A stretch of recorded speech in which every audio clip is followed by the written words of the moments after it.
In this episode of the Digital Trailblazer podcast, we're going to talk about how to actually build a wildly successful business when you have no business experience. So stay tuned. If you want to build a legitimate, profitable online business without shiny objects, without the hypey gimmicks, and without the stress and overwhelm, if you want to make more money without having to be present online all day, every day, pumping out content that nobody sees and hustling DMs to generate leads and sales, then this is the place for you. Welcome to the Digital Trailblazer podcast, your online business university, where you'll learn how ordinary people start from ground zero with no influence, no email list or audience to sell to, and no business or marketing experience, and go from working 9-to-5 jobs to building successful 6- and 7-figure online businesses and all the steps in between. Learn the strategies that worked and what didn't. Learn the mistakes that they made and how to avoid them, and then learn their plans for scaling their businesses and taking things to the next level. All so that you can build your business faster and easier and make more money without sacrificing the things that are important to you in your life. I'm your host, Leah Ray Getz, and with me is my husband, Todd. Now, let's get to it with today's guest. Welcome, everybody. I am Todd Getz, your host of the Digital Trailblazer podcast. And with me today is Moe Choice. Moe, why don't you just take a quick second and introduce yourself to our audience? Sure. Thank you for having me, Todd. Solopreneur, like in every sense, solopreneur. We could talk about that if you want. I do what I want, when I want, from wherever I choose to be in the world, with the people I choose to be with, by delivering value in exchange for revenue and profit. And that obviously allows me to then design my life and live life on my own terms. And I'm assuming it probably took you a bit to get to that point because you don't really learn how to build a business in school. You graduate high school, you graduate college. They can teach you some of the things that may be helpful, but really, I think building a business is so different from anything that you really experienced as a kid, aside from maybe having a lemonade stand or something like that. And the whole mindset and the whole process is so different from a job that you would have or a career that you build. So why don't we just start from the beginning? What are some of those very first basic things you need to do or that you need to know or that you need to prepare for to really set yourself up for success when you're building a business? I think what I learned from school was human behavior. And I think that's a really important thing, right? It's like, how do people interact? How do they talk? We're always negotiating, right? Who plays football? Who plays on which team, and when do we play, and what do we do after, and who's going to make the decisions. So I think that I did learn that at school, how to take control of a conversation, how to persuade. And I think these are really important elements because let's say you're skillful at something, you've focused on a craft or a skill, and you've built up some competence through school, college, university, work, career, whatever it is. Business is, how do I get customer? That's business. You can be a great musician, but if you can't fill your venue, no one's going to listen to your music. You could be a great chef, but if no one comes to your restaurant. So really, I always talk about solopreneurs needing to know two things. They need to have something of value to offer the market, which is, what are you good at?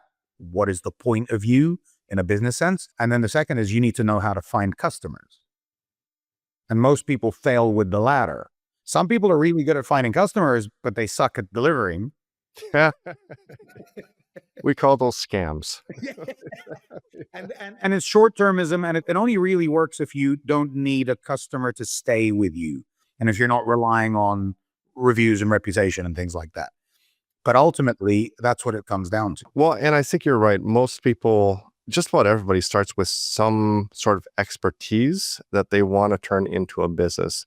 And you may have gotten that expertise in school. You may have got it through working for a company or another corporation, somebody else's business. And so you're right. Yeah, a lot of people have that part of the equation, but that other part of actually, how do you get exposure? How do you get customers? How do you get clients? How do you promote yourself? That's the part that actually builds the business.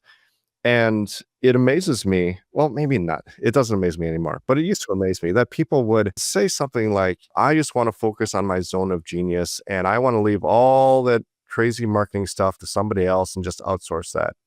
I'm like, okay, well, what you're describing now is a job. You just want a job. But you want to get paid as the business owner by having a job. It doesn't work that way. Nobody's going to do that for you.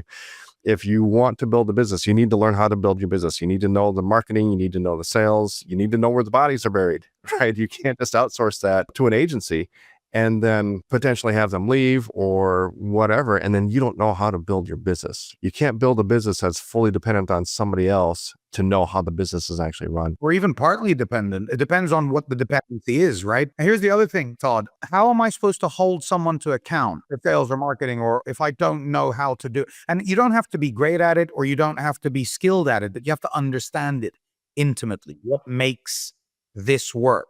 So that you don't have to be a great musician to know what good music is, essentially. But you have to understand that you have to obsess by the detail and obsess by the things that you can learn. And I think that's what people, they just want the shortcut, really. Yeah, well, and the thing is, I think there's a lot of people out there who are advertising that, hey, we'll do all your ads for you, we'll do this all for you, and it's completely done for you. You don't have to touch it. Well, and they're making these outlandish promises. And of course, for some businesses, you can do that. If you're marketing to a local brick and mortar business and you're saying, hey, I can run some ads for you. We can generate leads. They'll be incoming. All you got to do is pick up the phone and answer the phone and blah, blah, blah, right? Yeah, you can do that. But if you have an online business, that whole process, especially if you're a high ticket business, high ticket coach, consultant, it's a much higher level of marketing skill that you need in order to make something like that work, to generate leads and have them actually show up to the call and all that stuff. You can't just outsource that and expect it to work. So for people who are just starting to make this transition, or maybe they've already made the transition, but they're struggling to really systematize it and be successful with it, what are those first just base level things that we need to do in order to set ourselves up, or even just the mindset? Like, how do we need to approach this so that we can be successful as fast as possible? I think we can start at mindset. I think that's an important thing. You're in the game of failure. You're going to fail. And if you can't handle that, then that's already a mindset problem. The second thing is entitlement. Everything I speak from is from my own experience. I'm not finger wagging. I went through this process. Entitlement. Like, I'm entitled to getting paid. I'm entitled to people seeing the value. I'm entitled to people responding to me and my outreach and my adverts and my website. And I'm entitled to that. Why? Why are you entitled to it? Like, this is all from a mindset perspective. You have to understand that, or I had to understand that the market doesn't care about any of my feelings, assumptions, beliefs, values, principles, wants, desires, goals. She doesn't care. All she cares about is, do you have something that's going to help her, the market? Do you have something of value to present the market that's going to enhance our way, essentially to improve our way of living? That's what business is. You're going to produce a product or a service that's going to make my life better. And the market's constantly asking that question. That's the only feedback that matters. Not your mom, not this mom test thing, or your mentor or your friends, or the focus group where no one paid anything and they said they would, but they never will. It's like all of this is just noise. So what I would do differently, maybe that's a better way of answering the question, Todd, if I was to start again today, is I would come up with one offer and test it in the market as quickly as possible, expecting failure and feedback, and being open to the feedback and being able to adapt to the feedback. That's the mindset that you need. I want to be open to whatever the market tells me. And if I pay attention, I'll know what I need to do to get that offer marketable. And if I get that offer marketable, now I can start to sell it. I don't even know what mindset means, but I kind of understand the idea. It's like, that's the only approach or attitude about your business that you need to have at the beginning, I think. Right. So there's an investment that you're not necessarily going to get compensated for with money, but you're going to get some valuable information that you're going to be able to use later on to hopefully make some money later on. Well, there's another part to this. Like, when I came up with this idea, I wanted to go into personal development. I wanted to teach personal development. That's when I decided to become a solopreneur. So I used to build businesses, brick and mortar businesses, hospitality, and I decided I want to come out of that. No one paid me. Okay, so what do I do? If no one's paying me, what do I do? Well, I have to offer it for free. And if no one's even taking it for free, then I have a problem. So I went and offered it for free. Now, why would you work for free? Because the education, the learning, the development, the feedback, I got more out of it than I think the free customers got. I got more out of it because I started to learn what works, what doesn't work, how it works, how I can improve. I could test things without feeling a little bit of the pressure because I didn't charge. And so I think that's all mindset too. Now, people say to me, well, I go to kids and I go to more. Okay, well, you got to figure your it out. Can I swear? You gotta figure it out. You gotta like how are you going to look after your family? Why would you go into business? Why don't you get a job? So it's all these things. Like I worked part-time when I was building my solopreneurship brand. I took contracts that I didn't really want to work on because it gave me money. I stayed at my parents' house initially when I had to start again, as I knew it was going to save me money on laundry and food and rent, even though they weren't too happy about it, a 37-year-old man in their house. But I had to do what I had to do to get this thing off the road. And again, the market doesn't care about your excuses. She doesn't care about your kids and your mortgage. She's not interested. She doesn't care. Yeah. So that beginning phase, because I have met people who just dove right in, they quit their job and they started a business. And typically by the time they get to us and they're looking for help, they're at the end of the rope. Their nest egg is dwindling down. They're in a desperate situation. And that's never a good position to be in. And usually it's because they tried to do it all on their own at first and they thought they could figure it out or just learn it through the free YouTube videos, or AI will teach them how to do it. And inevitably it just gets to the point where they need some help. And then by the time they want the help, and they're looking for it, they have very limited finances to be able to invest in something like that. So we have had to tell people that, it's probably time to dust off that resume and get some finances so that you can still survive, put food on the table, and then keep building this, because it's not going to happen overnight. Even if you do join, it's still going to be several months. Based on where you're at, it's probably still going to be several months before you're bringing in clients. It's a common thing also. A lot of the solopreneurs I work with have a really good network. Like they might have been laid off from Meta or Intel. They might have, taken maternity leave and then not wanted to come back into work, but they got really strong networks. Okay, great. So what are you going to do? Well, I'm going to take all the work I can from my referrals and networks. Okay, great. And then what? And what happens is they come to me when it's run out. It's like my leads have run out. My referrals have run out. Okay, so what do you want? Well, I need to get back to making 15, 20K a month. Well, how long are you prepared to wait? What do I need to do it now? It's like, well, I think this is cross industry. It's 90 days to start to even fill a pipeline. And then it's another 90 days to nurture. Unless you're very lucky, you're talking 6 months before you even start to see the type of returns that you want. So the smart people will always come in. That's like top of funnel content where I try to raise the awareness of, hey, what's going to happen when you run out of leads, because the smart ones say, in sports, they say you build from a position of success. If you won the World Series, that's when you try and get the best players in the market, not, oh, we won, so we don't need to do anything. It's like, no, it's the opposite. You make hay while the sun shines. If you're making money now, get a VA, pay a consultant, bring in a mentor, build systems that's going to allow you to build on the success. And most people don't do that.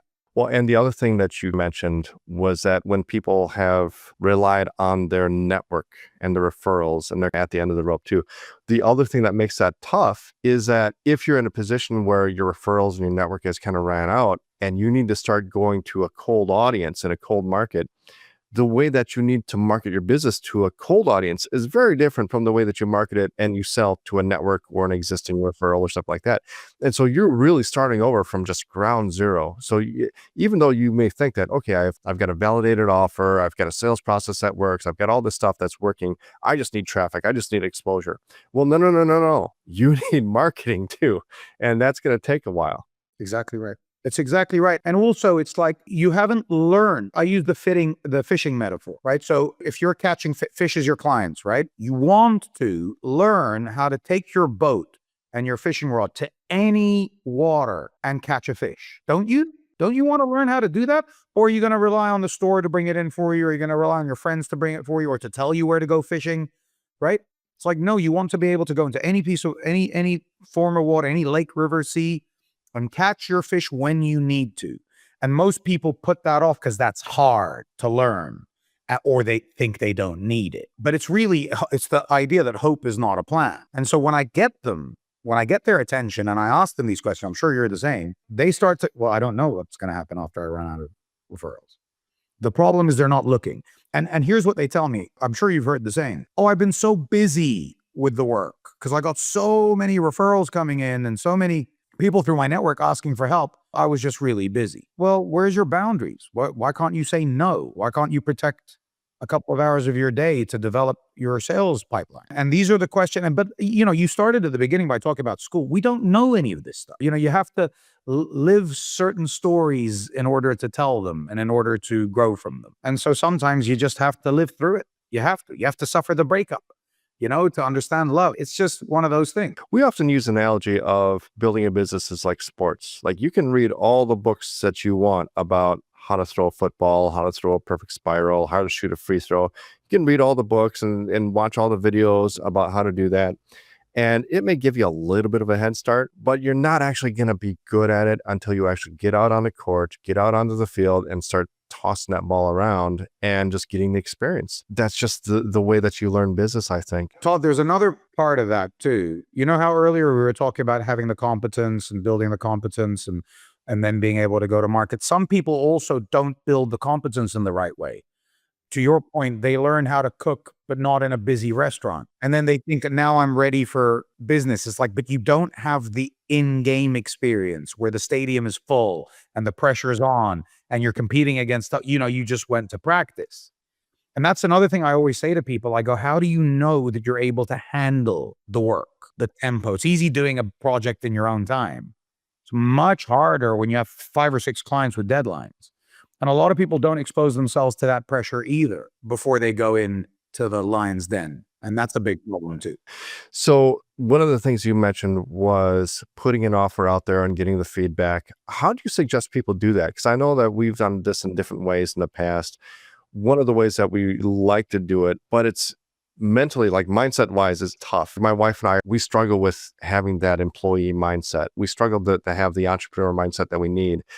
And one of the things that we've done in the past that was really hard was selling an offer before it's actually created, where we put the offer together and we do a webinar and we see how many people are interested and actually buy. And when they buy, what we do is we deliver it live. We create a course, we create the concept for it, we have the outline, but rather than actually take all the time to record all the videos and rather than do all that up front, we wait till it's sold and then we just do all that stuff live every week for the next 8 weeks or whatever, and then we fill it with bonuses and Q&As after that. And so that's how we've tested things in the past. And then if the offer doesn't sell, if not enough people are interested, we can just give the refunds to the few people that may have bought, and we said, okay, let's go back to the drawing board. Very cool.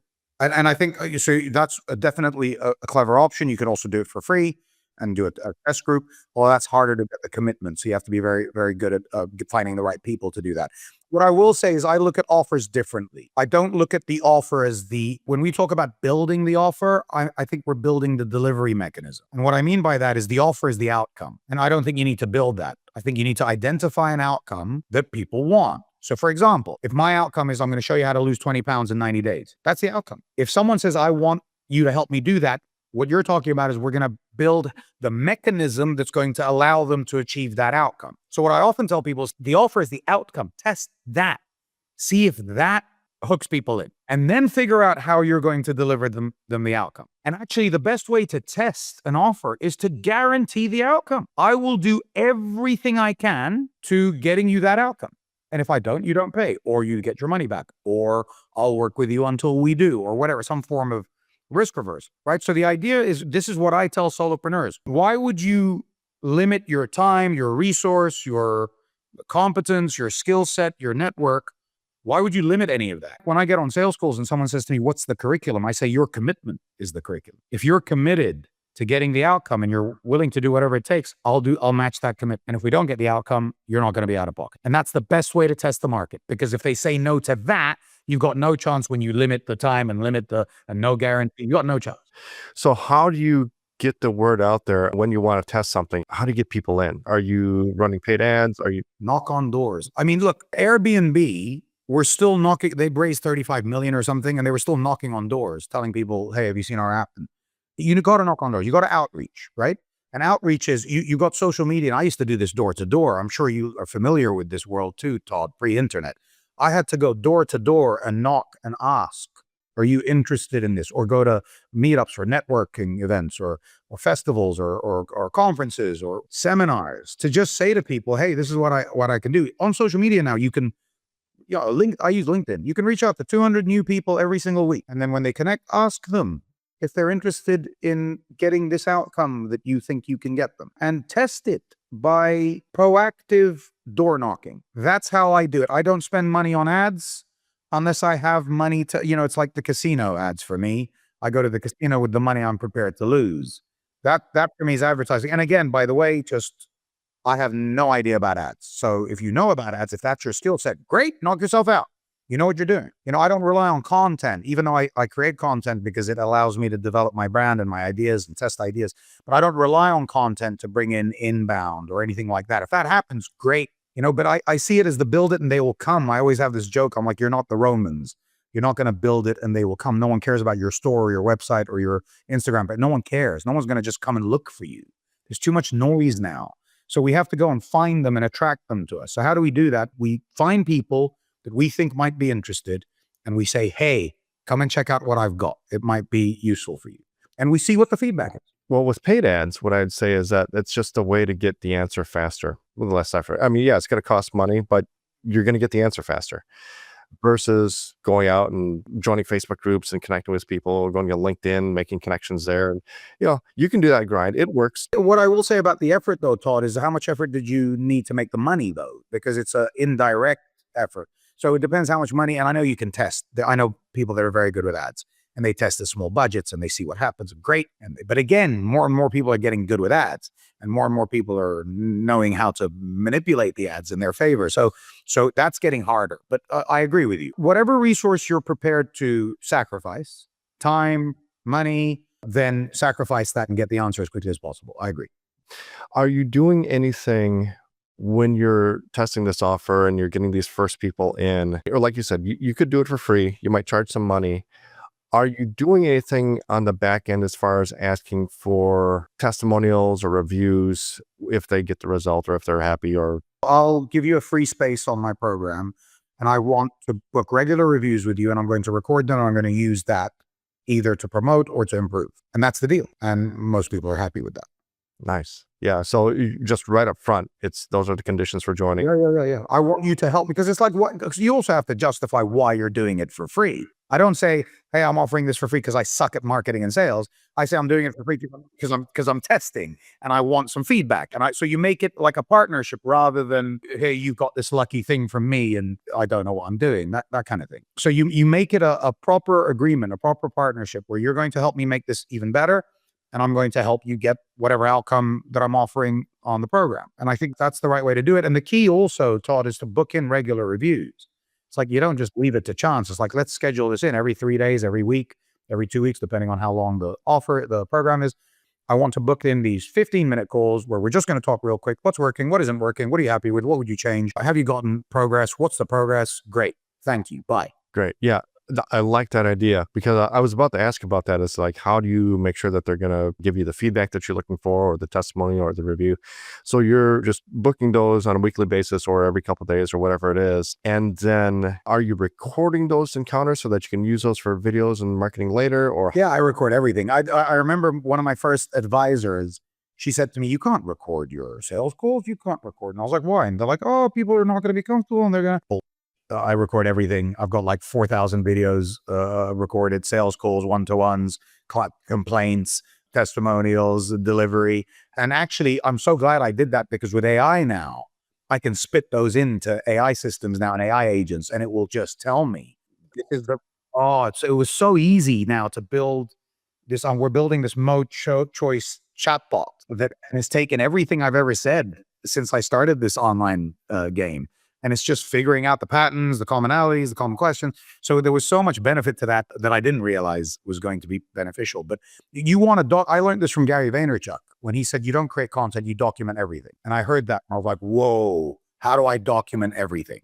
And the best way is to just record everything. Yeah. And now it's really paying off with AI. Just upload it. And yeah. Oh my God, it's so cool. I'm going to send you my chatbot, Todd, when I get it. Yeah. It's like you're talking. It's unbelievable. It even swears like me. Oh, really?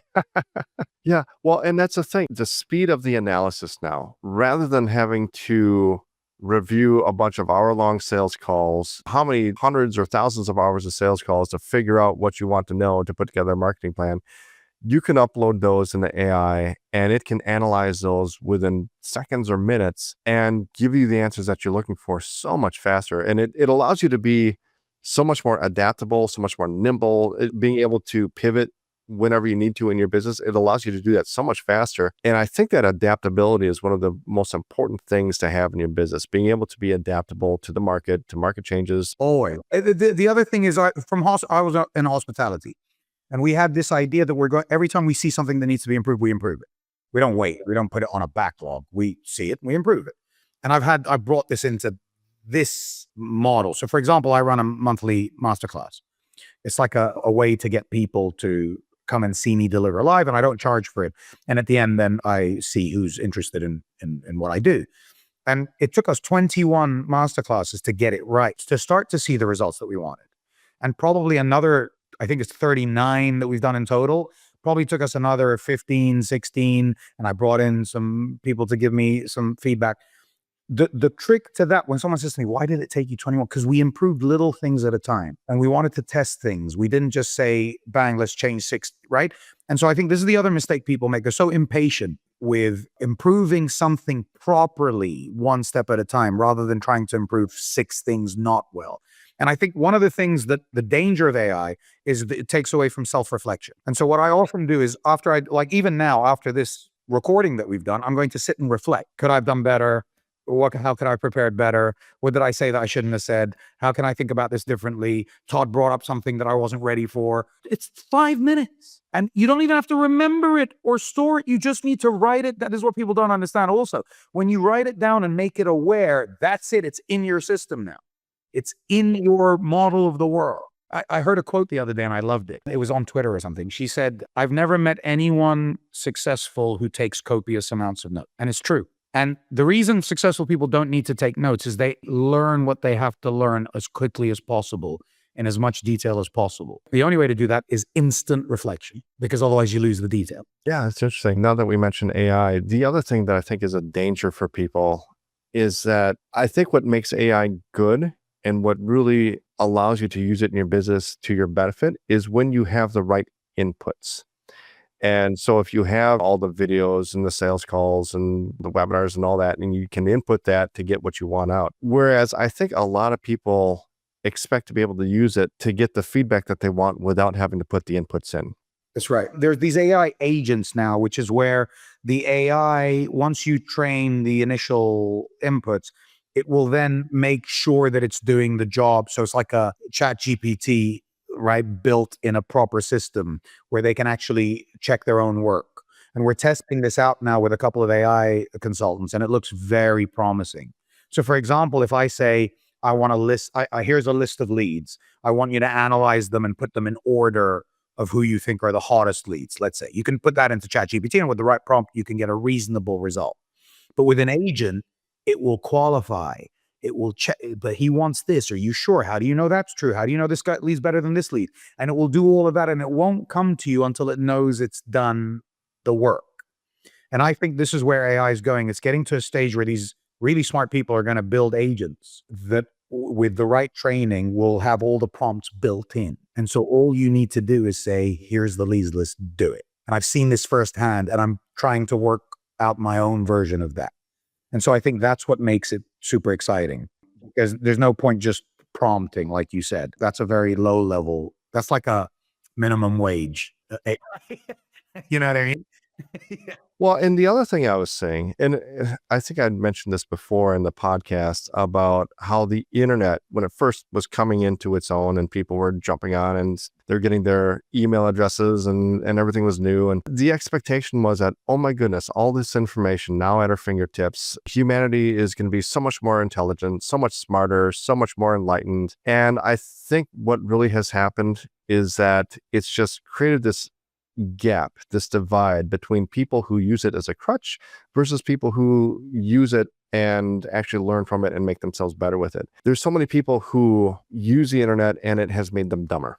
I feel like AI is going to do the same thing, but on steroids, is that people will not have to think anymore. And when they don't have to think, when they don't have to really analyze themselves, and actually there was just a study, I just saw the study come out about the effect of AI on people's learning and how when people use AI to complete assignments or write papers or do research, and then you ask them about something that they had put into their paper or to their research or whatever, that they had a much lower ability to recall stuff that was in their own research versus people who didn't use AI, who just used regular internet search to write things themselves. They had a much better ability to actually articulate what was in this stuff that they had just written. What you're saying is right. There are another couple of ways to look at this. 200 years ago, or something like that, Shakespearean times, let's say, 98% of Britain was illiterate. So how far back do you want to go with how dumber people are, right?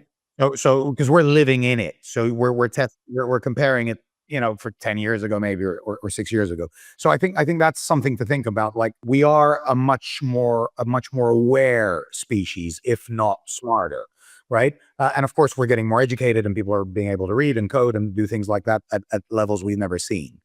So I think that's the counterpoint to, are we getting dumber?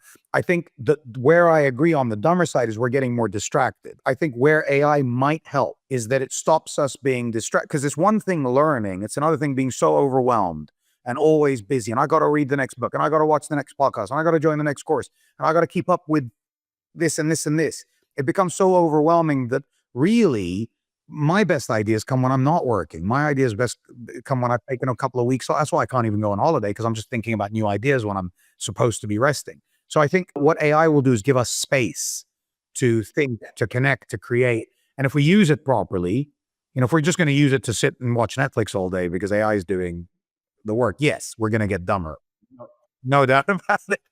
But if we're using it to free up space to collaborate, to think, like you and I are now exchanging ideas, right? If AI allows us to do more of this, rather than having to sit and type and, code. And again, Gary Vaynerchuk, not to keep talking about him, it's like you're going to think I've got his picture in my wallet or something. Gary Vaynerchuk said social media didn't make us dumber, it exposed us. Or it exposed the smart people, it exposed the dumb people, it exposed the racists, it exposed, right? And I think AI is going to do the same at scale. It's going to expose people that are useless, because AI can do that. And it's going to enhance the people that have value, because it's going to allow us to do more of the value and less of the tedious stuff in the background. Yeah. Now that you put it that way, I think that's probably what's happening. We have consensus. I love it. So once we have a proven offer, we've tested it with the market and we're getting good feedback. What's the next step? How do we grow the business from there? How do we start charging full price? How do we take that next step into actually getting into profitability, maybe getting to a point where we can quit a job and do the business full time? I just had a talk with someone, and she's a teacher. And she said, I want to quit my teaching job. And I said, okay, what do you need to do? She goes, well, I need to balance my salary. So if I'm making the same salary as I was from my solopreneur venture, I can quit my teaching job. And I said, is there anything you can do now to buy you some time? And she said, I can do supply teaching. I can stop full-time teaching and I can do supply teaching. I said, why don't you just do that then? She goes, because I lose the holiday pay. So I said, how much are you losing? And she said, oh, $7,500 in the holiday pay. I said, so all you need to do is make $7,500 and you can quit teaching and become a supply teacher. And she went, oh, I never thought of that. She was thinking about the money that she needs to make to replace her job, when actually all she needs to do is buy more time. That's what we can't create, time. We can create money, but we can't create time. So, and the reason I'm telling you this is you have to figure out how much money you need to survive first. And that becomes your first target. Then you need to figure out how to scale that. And usually people can't scale that because of time. So how we scale it is price. So the way I do price always is charge the smallest number that you think makes this valuable, the smallest number that you think people are willing to pay. And if they buy it, go up immediately. Sarah, who runs my webinars, she goes crazy by this, because we'll do an offer for $497 and it will sell out. And I'm like, right, we're going up to $597. She's like, why? And I'm like, because we just sold out. And then we sell out at $597. I'm like, all right, we're at $997 next. And we did this. And by the way, we've hit $2,997 now in a year. We started at $497, same offer practically. $497, we go up to $2,997, and I'll keep going up because the market tells us if people will pay. Not, and by the way, I'd rather sell one at $2,997 than five at $4,997 or whatever the number works out, right? Or six, because it's less work, better quality, right? Better results, more profit. So this is what people are always scared about. And I've seen them make this mistake where they charge too high and they have to come down. Like, you don't want to do that. That's embarrassing. That's market embarrassment, where you tell the market, sorry, I messed up. I got to charge lower now. And of course, people start to think, if a restaurant starts charging lower, you're like, they probably reduce the quality of their product and the quality of their food. So you want to build up, but you have to be smart about how much money do you need to survive. And then what's the most you can charge at the moment that you think it will sell for, without getting greedy, without thinking about the profit. now. You need to think about the marketing, not the profit. Profit will come later. And I think that's what I would do always. Yeah, and I like that concept of testing with the market what price you can justify. Like you said, it's so much easier to build a business where one client is worth $3,000 versus having to get 6 clients at $500 to make the same amount. Because we made that transition. We started out when our first 7-figure year was selling a $297 online course. However many sales that is, it was a lot of customers to deal with. And we popped a few, multiple 6-figure months to do that. Those were some of the most stressful months that we've ever had over the course of our business since 2000s. It's almost been 10 years now. No doubt. That's most stressful. No. All the customer service, and it was this piddly little stuff. I didn't get the email to log in. I forgot my password. They typed in their email wrong when they signed up. And so it went to, The rule seems to be the smaller they pay, the more they complain. Seems to be that's the rule. And it kind of makes sense too, because the people that are shopping at a lower bracket are more conscious about their money. And also they're probably less invested. It's like the car, you buy an expensive car, you're like watching it and you're polishing it and you're parking properly, and you buy a crappy little car, you're like, it doesn't matter. It's the same idea, right? It's the greater the investment, the greater the sacrifice, the more you're going to buy in. I used to think it was the opposite. I thought the most expensive clients are going to be the toughest. It's exactly the opposite. I was going to say that car analogy too. You think about someone who's buying a cheap used car and they're going to haggle with you on the price until they get that extra $150 off for the used car versus somebody who's going in to buy a brand new Lamborghini. Do they haggle with the price? No. They do the add-ons. They do the extra. Yeah, add that and add that and add that. Yeah. As soon as they buy it, they'll go get the custom paint job. Yeah, right. I agree. Look, it's also this idea about understanding the value. If I pay a lot of money, I understand the value. Now, of course, you have to deliver. Let's not sit here and pretend. Just charge a lot of money and don't deliver, and they'll be happy. Because, of course, you have to deliver. But this is my point also about value. What kind of value are you bringing? The value has to be insane compared to the price, in my opinion. It has to be so much more valuable. They have to say, I can't believe I'm getting all this. I think they have to say that. I can't believe I'm getting all of this for this price. And if you have that idea from your clients that they can't believe it, they'll forever be grateful for the opportunity to develop themselves and get to where they want to get to forever. Absolutely. I think I've really enjoyed this conversation. Do you have a freebie or a giveaway for the audience if they want to learn more or check you out? Yeah, I created one for you guys. Moe Choice, my name, moechoice.com/podcast. Quite simple. And they can sign up for my next live masterclass, and I can show you the frameworks that I teach and the frameworks that I used to get to 15K a month and then 50K a month. And now we're doubling that. So I give you the framework. I explain to you how it works. People really enjoy this. I've been running this, I think 39 we've just completed. And what your listeners are going to get is a couple of bonuses as well, with some of the more nuanced detail that's missing from the live masterclass. And we got some really good feedback on this. So I'm looking forward to seeing what your audience thinks. Yeah, absolutely. And if people want to connect with you online and check you out, where can they find you? So just Google Moe Choice. There's only one, thank God. And I'm mainly on LinkedIn. I don't really interact anywhere else on social media. So you can connect with me on LinkedIn if you are. You can also follow me on the other channels, but you'll see everything on Google once you Google me. Cool. All right. We will have the links for all of that in the show notes. So be sure to check that out, everybody. Moe, thank you so much for being on the podcast. I really enjoyed having you with me today. It's been a pleasure, and I appreciate the opportunity. Thank you. You've been listening to the Digital Trailblazer podcast. For show notes and information about today's guest, head to digitaltrailblazer.com. Now, if you love this episode, if you got some value, make sure you leave us a review and subscribe. And be sure to share this episode with anyone you know who could use help to build their business. Thank you for listening, and we'll see you next time.